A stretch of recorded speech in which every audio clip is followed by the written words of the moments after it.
आजकल मीडिया की सनसनी बनी सीमा ठकुराइन उर्फ सीमा हैदर नेपाल की सीमा से होते हुए भारत में आई थी, क्योंकि नेपाल और भारत के संबंध मित्रता पूर्वक हैं। ऐसे में नेपाल के बॉर्डर पर कोई खास पूछताछ भी उससे नहीं की गई।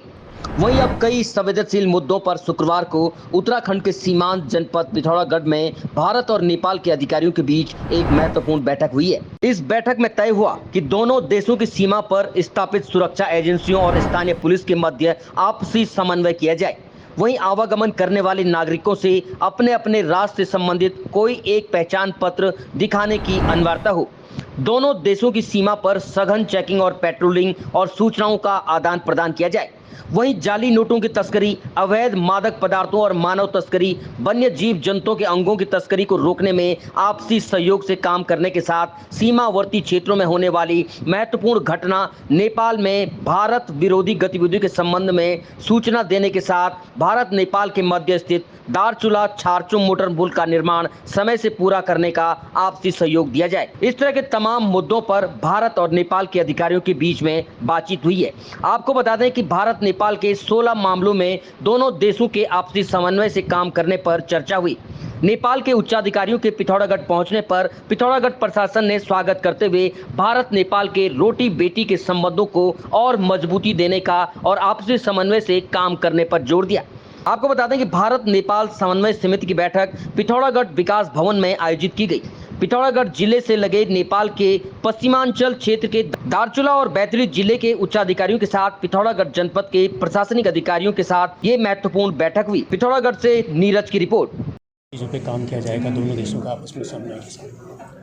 यो हाम्रो अब नेपाल भारतको सीमा जोडिएका जिल्लाको नियमित बैठक हो। यसमा विशेष गरी पिथौरागढको हाम्रो डिएम साहब बैतडीको तर्फबाट हामीले प्रतिनिधित्व गर्यौँ। त्यसै गरी दार्चुलाको जिल्ला सुरक्षा समितिको आज बैठक सम्पन्न भएको छ। विशेष गरी यो बैठकमा दुई देशका जोडिएका जिल्लाहरूको आपसी हितका विषयमा विशेष गरी हाम्रो बैतडीको सन्दर्भमा बैतडीको झुलाघाट पुललाई प्रयोग गरेर हुने आवागमनलाई अलिकति नियमित गर्ने, उक्त नाका प्रयोग गरेर हुने अवैध मानव तस्करी, वन्यजन्तु तस्करी, तपाईको लागु पदार्थको दुर्व्यसनीको लागु पदार्थसँग सम्बन्धित कारोबारको त्यसलाई नियमन गर्ने सम्बन्धमा, त्यसैगरी दुई देशीय हितका विषयमा जति पनि हाम्रा जिल्लाका जोडिएका हितका विषयहरू छन्, महाकाली नदीसँग जोडिएका केही विषयहरू त्यसमा पनि छलफल भयो। त्यसैगरी नेपालीहरूले पेन्सनका सम्बन्धमा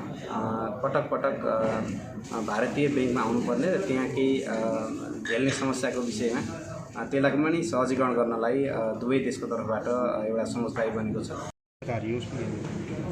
कोतिला में पिछले 2-3 दिन पहले एक घटना हुई थी। उसमें काली रिवर में पानी बढ़ने की वजह से उसमें कुछ एक घर गिर गया था और अभी 3-4 घर हैं जो अभी खतरे के खतरा आया है उसमें एक मेन समस्या ये आ रही थी कि सामने लचकू नाला है, उसके कुछ मलबा पड़ा हुआ है। तो उसको अभी हम लोगों ने हमारे जो अपनी जो चिंताएँ हैं उनको मैडम के सामने रखी हैं, तो उन्होंने भी आश्वासन दिया है कि उसमें हम लोगों के साथ पूरा कोऑपरेट करेंगे।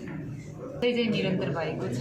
पिथौरागढको डिएम साहबलाई धेरै धेरै धन्यवाद दिन चाहन्छु र हाम्रा बिचमा रहेका विभिन्न असमझदारीहरू अबका दिनदेखि समझदारी बढ्दै जानेछ। हालसम्म भएका सहमतिका बुँदाहरूमा हामी कार्यान्वयन गर्नका लागि तत्पर रहनेछौँ र हामीले दुईतर्फ हुने नदी नियन्त्रणको सम्बन्धमा तटबन्ध निर्माणको सम्बन्धमा एउटा टेक्निकल टिम निर्माण गरेका छौँ, जसले दुवैतर्फको नयाँ निर्माण हुने संरचनाको लागि सहमति प्रदान गरेर मात्र अगाडि बढ्ने कुरा व्यक्त गरेका छौँ। हस्, धन्यवाद। दुईटै देशको के अरे एउटा धारचुलाको छारछुम र हाम्रो 80 गडामा निर्माण हुन गइरहेको र अर्को झुलाघाटमा हुन गइरहेको मोटर पुलको सम्बन्धमा हामी आफ्ना तर्फबाट